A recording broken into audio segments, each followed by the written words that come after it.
Hi guys, welcome back to the channel and this is the part 2 of our PYQ series। हम कोल India के computer science के जो previous year question है वो solve कर रहे हैं और 2017 का पेपर हम सॉल्व कर रहे हैं।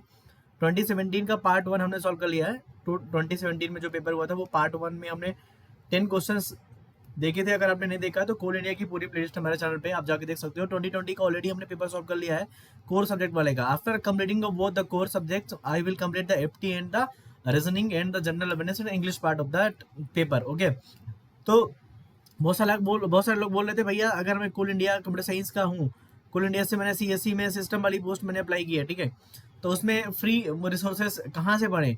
तो देखो अब मैंने यूट्यूब में अपने free resources for paper 1 paper 2 दोनों के लिए बता रखा है।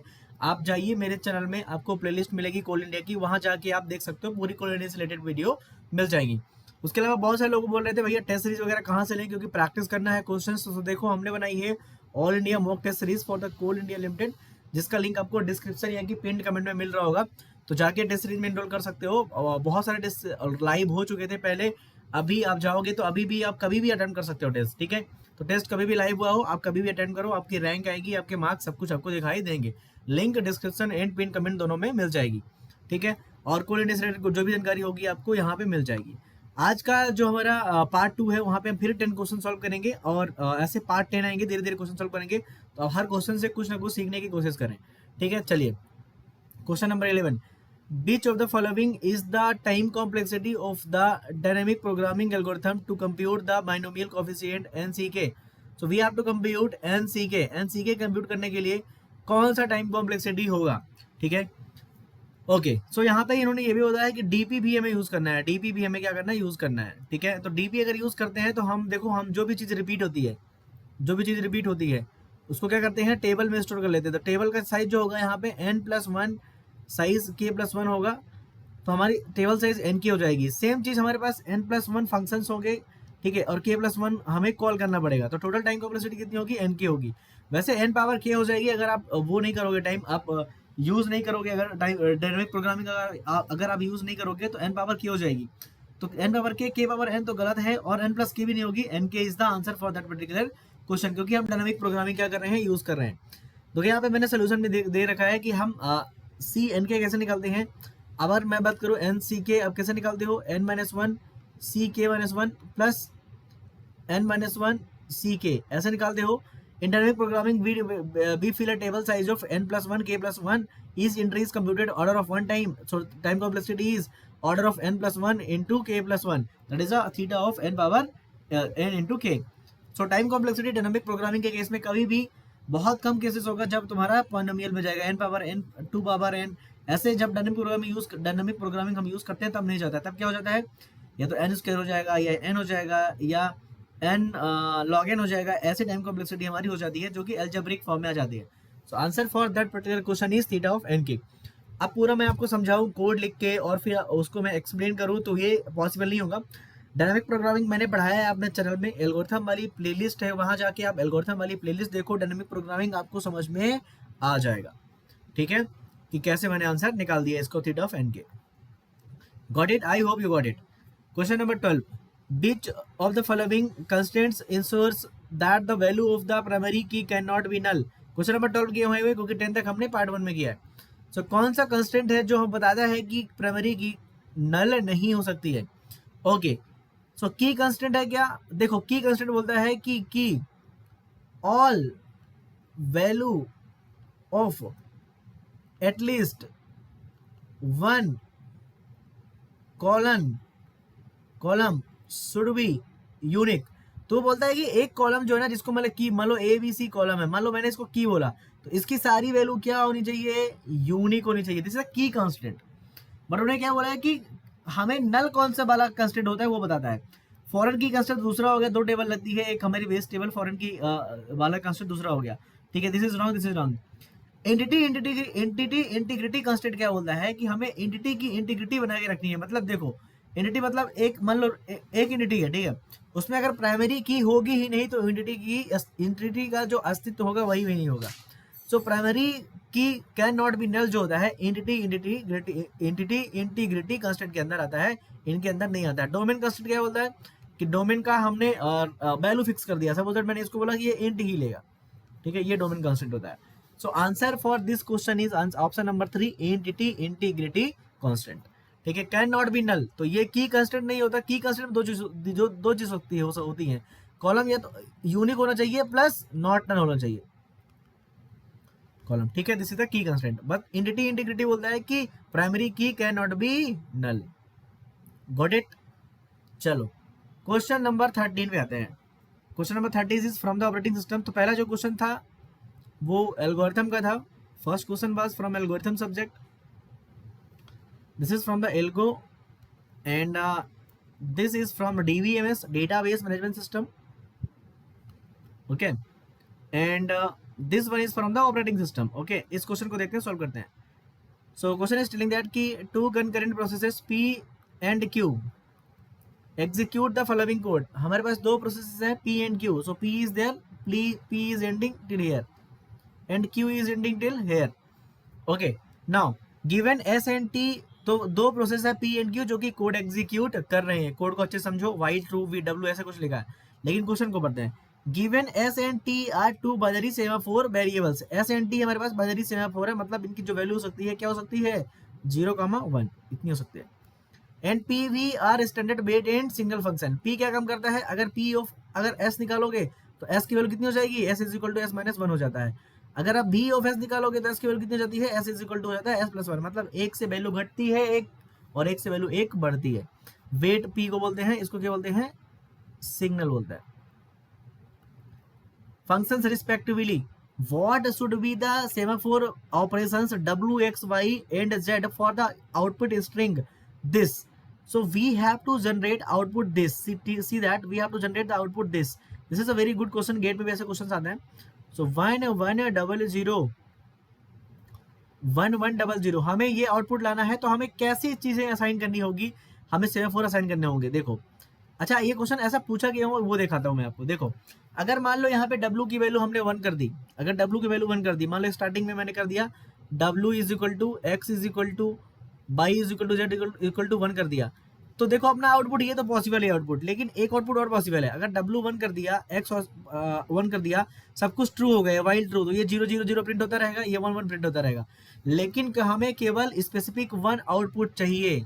कौन सा आउटपुट चाहिए, जो क्वेश्चन में पूछा गया है। कौन सा पूछा गया है, 1 1 0 0 1 1 0 0, ये हमें आउटपुट चाहिए, इसके अलावा कोई आउटपुट नहीं चाहिए। ओके जी, समझ में आ गया, हमें इतना चाहिए। ओके चलो, तो अगर हमें 1 1 चाहिए पहले, मतलब पहले हमें क्यू को एग्जीक्यूट करना पड़ेगा। तो हमें क्या ऑर्डर क्या रखना पड़ेगा, पहले हमें क्या एग्जीक्यूट करना पड़ेगा, पहले क्यू को एग्जीक्यूट करना पड़ेगा, फिर 0 0 चाहिए। अगर जब हम क्यू को एग्जीक्यूट कर रहे हैं तो पी को क्या बोलेंगे, we have to tell P you need to wait till P is executed first time. पहले हम क्यू को एग्जीक्यूट करेंगे, फिर हम पी को फिर करेंगे, फिर क्यू को करेंगे, फिर पी को करेंगे। ये हमारा ऑर्डर होने वाला है। जब क्यू एग्जीक्यूट हो रहा होगा पी वेट करेगा, जब पी एग्जीक्यूट हो रहा होगा तो क्यू वेट करेगा। ठीक है, पहले हमें क्यू को क्या कराना है, पहले पहले स्टेप में क्या होगा, run Q and stop P, यही तो करना है। तो जब हम पी को स्टॉप करना चाहते हैं, क्यू को रन करना चाहते हैं, मतलब क्या है, यहाँ पे वैल्यू इसको हम वेट में फंसा देंगे। ठीक है, मतलब स्टार्टिंग में जो डब्लू की वैल्यू होगी, देखो यहाँ पे पहली बात ये देख लो, डब्लू को हम टी दे रहे हैं, मतलब इस वाले को हम क्या दे रहे हैं, टी दे रहे हैं, इस वाले को सेमाफोर को हम क्या दे रहे हैं, टी दे रहे हैं, और इसको हम क्या दे रहे हैं, एस दे रहे हैं। ठीक है, डब्लू को हमने क्या दिया है, टी दिया है, और उसको सेमाफोर क्या दिया है, हमने एस दिया।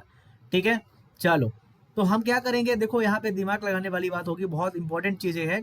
तो देखो यहाँ पे डब्लू को क्या बोला, पीटी बोला इन्होंने, पीटी। तो अगर आप पीटी बोल रहे हो डब्लू को, चलो डब्लू को उन्होंने पीटी बोल दिया, तो देखो चारों ऑप्शन में पीटी है, तो मैं रख देता हूँ डब्लू को पीटी। यहाँ से आपका ऑप्शन पूरा क्लियर हो जाना है, तो मैंने यहाँ पे रख दिया पीटी। अब देखो जब पी बोला, पी मतलब क्या होता है, मैंने अभी बताया, पी मतलब होता है वेट। अच्छा वेट कराना है तो टी को क्या बोल दो, 0 कर दो। जब आप 0 कर दोगे ना तो वेट हो ही नहीं, वेट ही रहेगा वो इनफाइनाइट में, पी फंक्शन वेट फंक्शन चलेगा नहीं। मतलब हमें पहले क्या करना है, वेट कराना था। स्टार्टिंग में हमारा टी बराबर क्या होगा, 0, स्टार्टिंग में क्या होगा, 0। अब देख लो टी बराबर 0 किस में है, वो आंसर सही हो सकते हैं। So this one is wrong, this one is wrong. T को स्टार्टिंग में 0 क्यों किया, क्योंकि हमें पी को वेट में फंसाना है। ठीक है, चलो आगे बढ़ते हैं नाउ। और हमें यहाँ पे अगर बाई की बात करें, बाई को क्या बोल रहा है, पी ऑफ एस बोल रहा है, बाई को हमने बोला पी ऑफ एस, मतलब एस को क्या रखना है हमें, 1, तो हमें एस को क्या रखना है, 1। T0 S1 वाले ऑप्शन कौन से हैं, ये दोनों है। ठीक है, चलो पी टी और वाई एस। ठीक है, नाउ तो हम देखो हमने इसको वेट में फंसा दिया, ठीक है। देखो यहाँ पे पी एस था, तो एस बराबर कितना है 1 है, एन 1। अभी हमें इसको बारे में नहीं पता, हमने स्टार्टिंग में टी 0 रख दिया, एस 1 रख दिया, तो ये वाली पी वाला चीज फंसा हुआ है और एस वाला चीज क्या है, एस वाली चीज रन हो जाएगी, क्योंकि एस कितना है 1 है।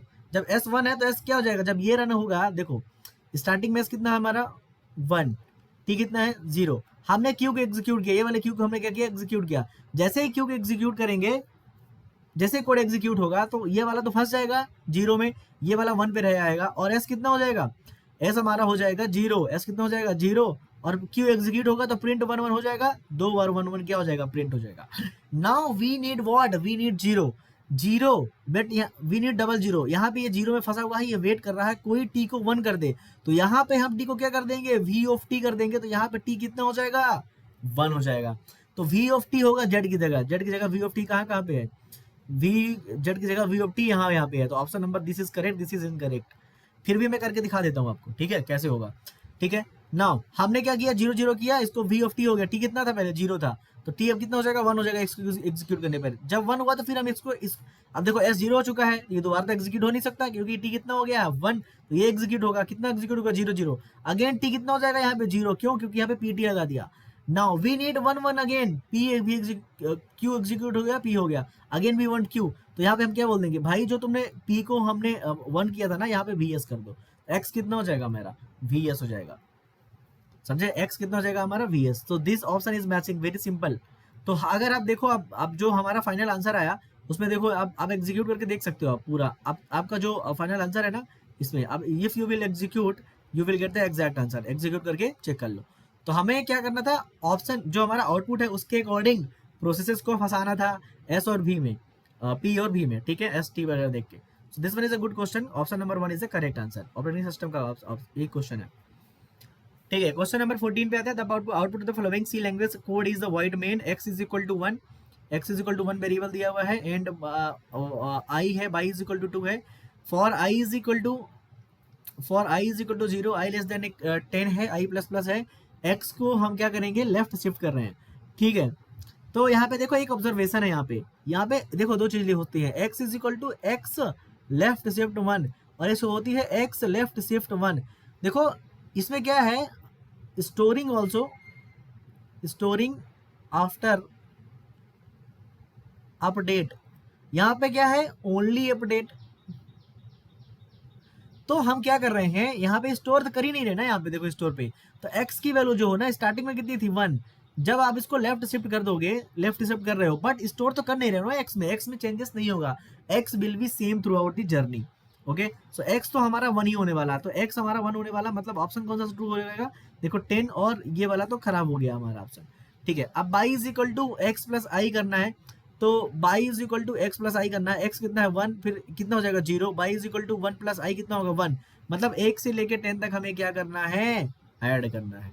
तो बाई इज इक्वल टू कितना हो जाएगा, क्योंकि लूप कितनी बार चलेगी 9 तक, 9 तक, समझ में आ रहा है 9 तक, तो हर बार हम क्या कर रहे हैं, एक्चुअली में एक्स कितना हो गया 1, Y is equal to I plus 1 कर रहे हैं हर बार, ये तो कर रहे हैं, Y is equal to I plus 1 कर रहे हैं, तो मतलब 10 बार लूप चला, तो आंसर कितना होगा 10, 1 और 10 इज द आंसर। यहाँ पे ये वाला लाइन जो था वो इंपॉर्टेंट था, क्योंकि इन दोनों में डिफरेंस आपको समझ में आ गया होगा। सो आंसर इज 4th, ठीक है, क्वेश्चन नंबर 14 का। क्वेश्चन नंबर 15 करते हैं, which of the following protocols is built on client server architecture and uses separate control and data connections between the client and the server, FTP, ये दोनों गलत हो गए, क्योंकि एफटीपी में कंट्रोल कनेक्शन होता है 21 पोर्ट पे और डेटा कनेक्शन होता है 20 पोर्ट पे। अगर एक सर्वर है और एक क्लाइंट है तो दो अलग अलग कनेक्शन बना के सर्वर से क्लाइंट क्या करेगा, ये हमारा क्या है, क्लाइंट है, क्लाइंट और सर्वर। कंट्रोल जो होता है 21 पोर्ट में बनता है और डेटा क्या होता है 20 पोर्ट में बनता है, तो FTP is the answer for this particular question, ठीक है। क्वेश्चन नंबर 16 पे आते हैं, an organization has class B network and wishes to form subnets for 60 departments, the subnet mask should be, class B है हमारे पास, ठीक है। तो हमें पता है कि यहाँ पे 8 ऑक्टेट होते हैं, यहाँ पे 8 ऑक्टेट होते हैं, यहाँ पे 8 होते हैं, यहाँ पे 8 होते हैं, तो 255 255 255 तो फिक्स होता है क्लास बी का, ठीक है, क्लास बी का ये दोनों फिक्स होते हैं, ये फिक्स होता है, ये फिक्स होता है। Now we need 60 departments, so host bit हमें पता है कितनी होती है, देखो हमें क्लास बी का अगर बात करें, क्लास बी का हमें पता है नेटवर्क आईडी कितने की होती है 16 बिट एंड होस्ट आईडी कितनी होती है 16 बिट। नाउ अब हमें सबनेट आईडी कितनी लगेगी log 216, तो इसका आंसर कितना आएगा 6, 5 पॉइंट समथिंग आएगा, तो ये हो जाएगा हमारा 6। सबनेट आईडी कितनी बिट की होगी 6 बिट की। Now we are going to borrow 6 bits from the host ID part. तो यहाँ पे हमारा नेटवर्क आईडी कितना रहेगा, नेटवर्क आईडी अभी भी कितना रहेगा 16 रहेगा, और सबनेट आईडी कितना बच जाएगा हमारा 6, होस्ट आईडी कितना बचेगा यहाँ पे बताओ 10, क्योंकि 6 हमने इसे चुरा लिया। तो अब हमारा जो एक्चुअल में सबनेट मास्क होगा ये होगा, ये होगा, और यहाँ की जो 6 बिट होंगी ना यहाँ की, ये फिक्स हो जाएंगी ये वाली, और यहाँ पे हमारा 8 तो रहेगा, ये 8 हो गया, ये 2 हो गया, ये 6 हो गया, ये 8 हो गया, ये 8 हो गया, तो ये 255 था, ये 255 था मास्क में।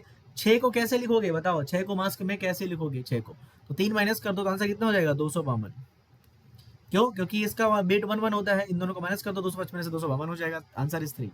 वैसे भी यहाँ पे 1 1 रख के कैलकुलेट कर लो, 252 ही आना है। Answer is 3 for this particular question. Subnet mask पूछा था, बहुत ही simple question. Question number 16, which of the following is a NP complete problem. तो कौन सी एनपी कंप्लीट प्रॉब्लम है, ट्यूरिंग होल्डिंग प्रॉब्लम कंप्लीट नहीं है क्योंकि लूप में फंस सकता है। CNF satisfactory problem, it is a NP complete problem. ये सब क्या है, एनपी इनकम्प्लीट प्रॉब्लम है, ठीक है। सो हमें आंसर पता लग गया, सीएफ का सीएनएफ जो होता है सेटिस्फाई करता है, कोई भी ग्रामर सीएनएफ को सेटिस्फाई करता है, वो हमारा क्या है एनपी कंप्लीट प्रॉब्लम है। Which of the following is false, कौन सा फॉल्स है, ठीक है। तो पहला है operator precedence parser works on ambiguous grammar, correct. Operator precedence grammar जो होता है एम्बिगियस और अनएम्बिगियस दोनों ग्रामर के लिए काम करता है, तो this is the correct answer. Top down parser works on left recursive unambiguous and deterministic grammar, correct incorrect, ये फॉल्स है। ये क्या है, फॉल्स है, क्योंकि हमारा जो टॉप डाउन पार्सर होगा लेफ्ट रिकर्सिव अनएम्बिगियस में काम नहीं कर सकता, so second one is the false answer. LL1 is a non-recursive descent parser, correct. CLR1 is the most powerful parser, this is also correct. So only false is 2. Only false is 2. So only false is 2. These all are the incorrect answer. False पूछा था question में, तो ये भी ध्यान देने वाली बात है आपके लिए। चलिए बहुत simple question, question number 19। The data type of the variable where 1 is declared in the following C language statement is unsigned where 1 लिखा है। तो जब भी signed और unsigned लिखा हो, signed और साइन लिखा हो, तो ये हमेशा इंटीजर की बात होती है, क्योंकि इंटीजर का ही साइन और अनसाइन होता है, तो इंट इज द आंसर, ठीक है। चलो अनसाइंड और साइंड इंट होता है, आपको पता होना चाहिए, आपने पढ़ा होगा अपने सी प्रोग्रामिंग में। Which of the following problem can not be solve using greedy approach. 01 knapsack is a DP part, greedy greedy greedy, this all are the greedy. So अगर आपको ये जानना है कि ये सब कैसे पता है, तो मैंने एल्गोरिथम ना पढ़ाया है भाई, मेरे algorithm I have covered in my channel, playlist आपको मेरे चैनल में मिल जाएगी। So this is the part 2 जो हमने क्वेश्चन सॉल्व किए, अभी 20 क्वेश्चन सॉल्व किए, सारे क्वेश्चन को हमने अच्छे से देख लिया। Once again thanks for watching, और आपको कोई भी अगर क्वेश्चन में डाउट हो तो आप कमेंट कर सकते हैं, और इस वीडियो को लाइक कर दो, समझ में आया तो चैनल को सब्सक्राइब कर लो, और टेस्ट सीरीज का लिंक आपको डिस्क्रिप्शन में होगा, लिंक इन डिस्क्रिप्शन, ठीक है। थैंक्स फॉर वॉचिंग, मिलते हैं फिर नेक्स्ट पार्ट में। कोई भी डाउट हो let me know in the comment section.